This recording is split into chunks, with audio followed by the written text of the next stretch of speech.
You know, this isn't very scary, Gary.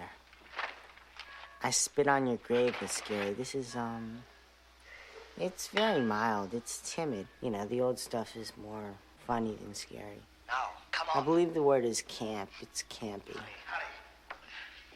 The moon's rising. We've no time to lose. You ever see Dawn of the Dead? Dawn of the Dead scared me. That really scared me.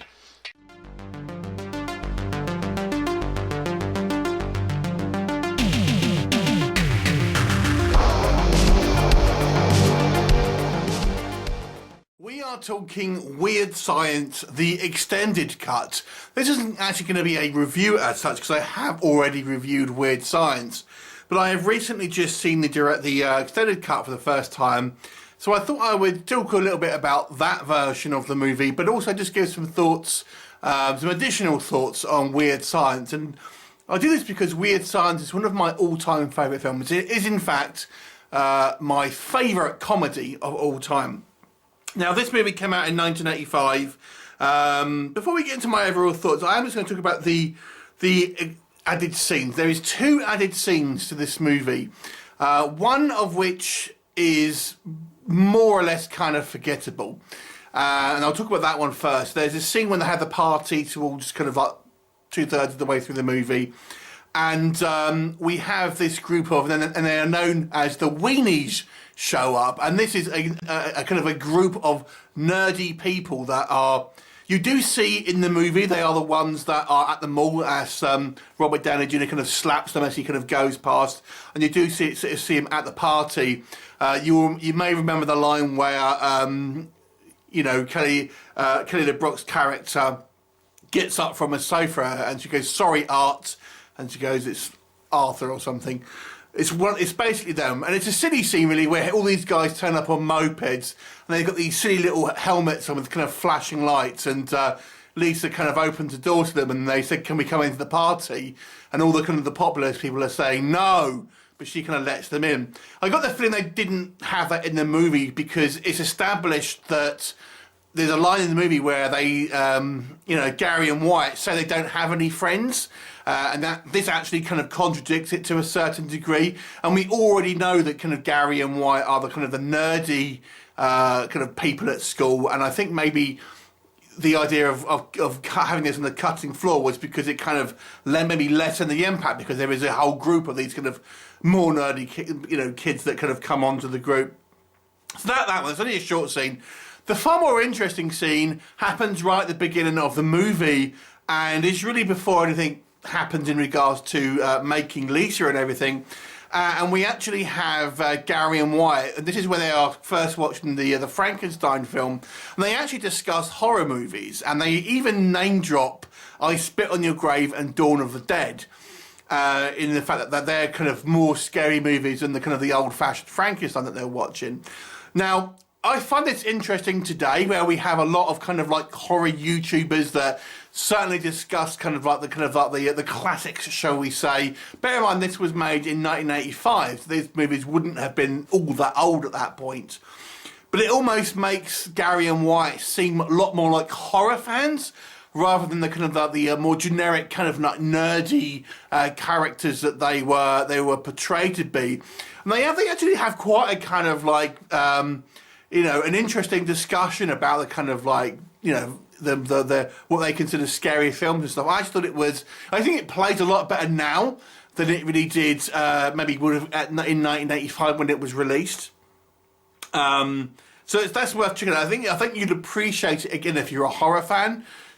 Obviously, this being Weird Science, I wouldn't suppose many horror fans maybe like it, but I think it's an interesting scene, and it actually continues into the kitchen as well, and they'll kind of talk about it. I mean, that's really it. That's the only extended scenes. I did notice one change of music at the end of the movie, where you see Lisa kind of at the gym class. They play the Rocky theme tune.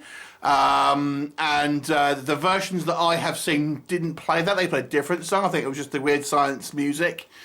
Now, I should understand that's not necessarily on the extended, but there just happened to be there different prints of the film have a slightly different musical cue.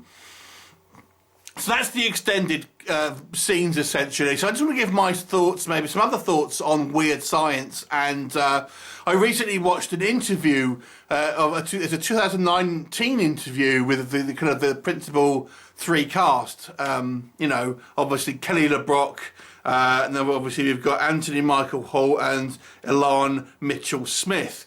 Now, you may not know that they were actually playing their own ages.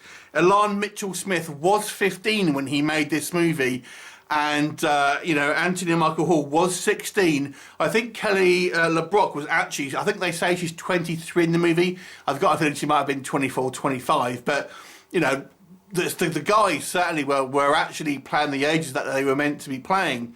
And you know, it's interesting nowadays, you know, looking back at this movie where we have essentially, you know, a 20, even if she was 23, kissing a 15-year-old boy, it doesn't quite fly in today's more politically correct society. But obviously back then it was, ooh, big old sexual fantasy that was, you know, obviously quite happy to talk about. And in actual fact, having rewatched the movie recently, there are a couple of jokes and kind of like derogatory terms that obviously were flung around in the 80s that, you know, are a lot more taboo today. You know, we have seen this kind of like these, the kind of these terms used in kind of 80s films that today's movies simply couldn't use. That you couldn't use them and kind of get away with it in the more casual kind of sense, maybe. So in some aspects, this movie hasn't kind of aged particularly well in regards to some of its what would be considered certainly more risque now than it maybe was back then. One of the things I always thought about this movie that was never really talked about in the film itself, and I never really seen anyone really talk about it either, was the economic differences between Gary and Wyatt. We obviously see Wyatt's house where the majority of the film takes place, and it's just a huge house. I think it might have actually been John Hughes' own house, apparently, or at least certain scenes were filmed in there. I'm not 100% sure about that, but they was talking about they filmed a lot on location, and a lot of it was done in Hughes' place, apparently. But nonetheless, in the film at least, it's a massive house. And obviously, so his parents are considerably wealthy, but then you see the scene with Gary's parents, and they're obviously, his dad's a plumber. It seems a lot smaller, so he obviously comes from a not quite as a higher socioeconomic background than maybe Wyatt was. And I found it interesting that the movie never actually addressed it. They never made a comment about it. One would imagine that because they're clearly going to the same school, I mean, maybe that Wyatt would if he was that well off, he may well have gone to a private school. So, you know, it may not have been they were super rich, but nonetheless, I think it's clear that obviously the difference is that the Wyatt is very much coming from a wealthy background, whilst Gary wasn't. And it's interesting because it kind of reminds me of when I was younger, and I had a friend of mine who came from a very wealthy background, and mine was very just kind of more or less average. So it kind of reminded me a lot of my own kind of life in a way. And I have to say, just going back to this movie, this came out in 85. I was born in 74, although in the UK I wouldn't have seen this probably until 89, 90, something like that, because in those days films weren't released kind of like internationally at the same time, and I wouldn't have seen it at the cinema. So I would have seen it in video. So I would have been about kind of 15, around that same age that Gary and Wyatt were in the film. And I think maybe this is why it resonated with me so much, because it was like a fantasy. And I always used to think, and I remember seeing a lot of American films, and they have these huge houses, and they have these house parties. You know, and in the UK, if you're not watching from the UK, you may not even be aware, houses are a lot smaller. Because obviously we're a small island, we're a lot more packed in. So unless you are extremely wealthy, generally speaking, the houses are a lot smaller. And I always kind of thought, man, those the houses, and not just Weird Science, but a lot of the kind of like, certainly American kind of teen comedies and movies in general, the houses always seem so huge. And I used to work in the video game industry, just as a kind of a little side note, and this is how I can demonstrate this. And I remember when those, and I forgot the actual thing it's called now, but they had these like, the kind of the camera things that used to sit on top of the computers or the consoles. I forgot when it was. I forgot when they were called now, to be honest. So it was like one of the Xbox ones, the Xbox I or whatever it was called. And in the UK, they had problems with it because UK front rooms, living rooms, lounges, whatever you want to call them, are a lot smaller, and you actually needed a certain amount of distance between where you would set the kind of the eye thing up on the console compared to where like your sofa or your settee was. And in the UK, because houses are a lot smaller, living rooms are a lot smaller, and these things didn't work properly because they were designed with Americans in mind, where they had a lot bigger rooms. So just a little anecdote of the differences between maybe the States and kind of, and how in the UK maybe we perceive things a little differently. Just another kind of a couple of interesting things. I mean, the Lisa played by Kelly LeBrock, interestingly enough, she was actually came onto the set very late. They had actually offered her the role and she had turned it down because she was holidaying with Sting at the time. Now, she had made Woman in Red, but it had yet to be released. So she had no films. She was not a bona fide star at that point. So she had made The Woman in Red, but that had yet to be released. So they'd asked her to do Weird Science. She'd turned it down because she was out with Sting doing God knows what, but there you go. And so they had actually another actress, and she was there for a few weeks filming, but they didn't get on with her that well, so she was sacked. And then Kelly LeBrock was offered the part again, and at this point she accepted.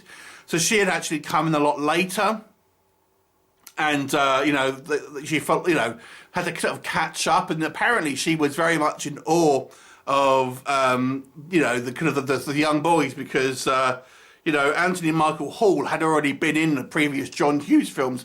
So despite his young age, he was actually a relatively kind of accomplished actor. Then obviously you had the likes of, Bill Paxton, who apparently was everyone kind of loved on set. And Robert Downey Jr. and the other guy who could have played the kind of the bully, apparently were actually quite rambunctious on set as well.